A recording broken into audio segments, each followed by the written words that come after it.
Thank you very much, Honorable Speaker. Honorable Speaker, as the rule provides in the PFM Act, Article 39A, that we have to balance our expenditure and our revenues. And Honorable Speaker, I want to talk as the chairman of budget, and I actually want to talk as an indifferent party, that whatever may happen on the bill, the Budget and Appropriations Committee is prepared, Honorable Speaker. But from the onset, we want to laud Kenyans for their voices. This country belongs to Kenyans, and when they express themselves, they are doing precisely what the Constitution provides. I also want to laud all the Kenyan leaders, including our side of government and the other side, Honorable Speaker, because we are all geared to the welfare of the Kenyan people. Honorable Speaker, I have since, and I want members to, if possible, they can have this in their mind as we debate. I have since received a letter and communication from the National Treasury addressed to the clerk of the National Assembly, but I am copied as the chairperson of budget. And Honorable Speaker, the Treasury is looking in all scenarios. Scenario number one, if the bill passes only with the amendments from the Finance Committee. Scenario number two is actually if the bill, the MPs in their wisdom decide that we shelve it. And Honorable Speaker, if the status quo remains, that we pass the bill as proposed by the Honorable Kimani Kuria and the committee, the appropriations bill passes as it is, Honorable Speaker, as we did last week. However, Honorable Speaker, it is important for members to note that in case there is a downfall in terms of the revenues by the proposed 200 billion that was to be raised in the finance bill, Honorable Speaker, then the government and the National Treasury and the Budget Committee is also prepared for that scenario. And I have communication, Honorable Speaker, from the National Treasury from the proposals. And I wish that I read some of them, that if the bill does not pass, Honorable Speaker, we'll be reducing the budget for the State House for 51 million, budget at the State Office of the President for 51 million, security organs, defense, for example, will be losing 7.75 billion, ongoing pivots in our constituencies will have to shelve that ambition by reducing by 800 million, Honorable Speaker. Higher Education Loans Board will be losing 3.2 billion. Honorable Speaker, the JSS teachers, 46,000 of them, Honorable Speaker, by letting this bill pass, will actually be giving jobs at the permanent and pensionable. And Honorable Speaker, if the wisdom of this House is to shelve that decision, then it means the JSS teachers, whom, Honorable Speaker, I would persuade this House that we confirm there will be no funding. NGCDF will be reducing by 15 billion shillings, which is 50 million per constituency, Honorable Speaker. The monies we appropriated for electricity, 50 million per constituency, Honorable Speaker, by, again, not giving the National Treasury the power for more revenue-raising measures, the 50 million per constituency will be disappearing today, Honorable Speaker. Coffee Cheriford will be cut 1 billion, Honorable Speaker, if there is no funding, Honorable Speaker, through the finance bill. Our last plea is this. This letter is public information. It can be shared to the members of Parliament.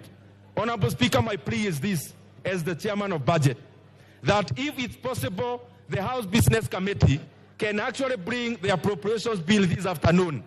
That the decision that we take in the finance bill, we can also cascade the same by appropriating the proposed cuts in the appropriation bill so that we can finish the entire business today, Honorable Speaker. However, Honorable Speaker, I am sure with the same energy that we are speaking either for or against, we will also explain to Kenyans, the JSS teachers, I am sure those who will be voting against the confirmation to PNP, we will also explain to them, Honorable Speaker. Those voting against increment in CDF will also be, Honorable Speaker, explaining to Kenyans about it. Those who will be voting against the increment, Honorable Speaker, of employing 20,000 more teachers will have an ample time to explain to the teachers of this country, Honorable Speaker.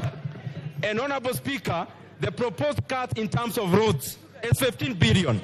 Those who will be voting against the increment of 15 billion to roads, I am sure they'll eloquently explain to Kenyans about it, also, Honorable Speaker. A minute to finish.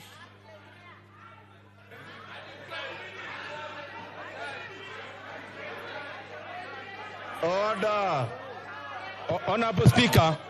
Order, honorable members. Order. Order. Give him 3 minutes and wind up. Honorable Speaker, I want to be very objective. Honorable Speaker, these are the proposed cuts in case there is no revenue-raising measures as proposed by Honorable Kimani Kuria. Honorable Speaker, number one, as I said, I want to be very clear. State House has been cut money 500 million. Office of the President another 500 million. Security like defense is 7.75 billion cuts. Honorable Speaker, the same. We have already promised our JSS teachers that the 46,000 of them will be employed and on permanent and pensionable. Honorable Speaker, if we don't give the National Treasury the power for revenue-raising measures, it means the people will be voting against the confirmation of the 46,000 interns. Will have ample time to explain to them how they voted against them getting permanent jobs, Honorable Speaker. Honorable Speaker, the reduction in NGCDF is 15 billion shillings. That is a small figure, Honorable Speaker, because I can see members are saying 50 million is not much. In Kiharu, it's a lot of money, Honorable Speaker, that every constituency will be cut 50 million shillings starting July, Honorable Speaker. GAF, we just added them 500 million. Honorable Speaker, the proposal is to reverse the 500 million and also to reduce further by an extra 1 billion, Honorable Speaker. The monies we appropriated for electricity, 50 million per constituency, Honorable Speaker. I hope those who will be voting against electrification in our villages will have time to explain to Kenyans why they are voting against electricity in our rural areas, Honorable Speaker. Honorable Speaker, there is a proposed reduction. Order. Honorable Commissioner Mishi, I know you differently. Order. Order, honorable members. Order. Order, honorable members on both sides of the House. Order. Order. Honorable members on both sides of the House. In the tradition of Parliament, if you approve of something, you thumb your feet.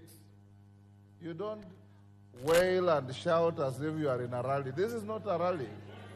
This is a House of Parliament.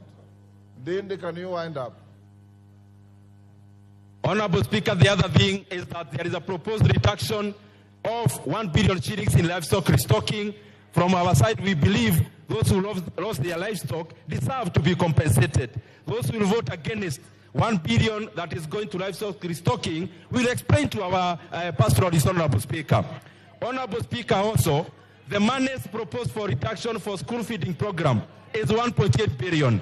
On our side, we believe the 1.8 billion is needed to feed the children of this country as they go to our schools, Honorable Speaker.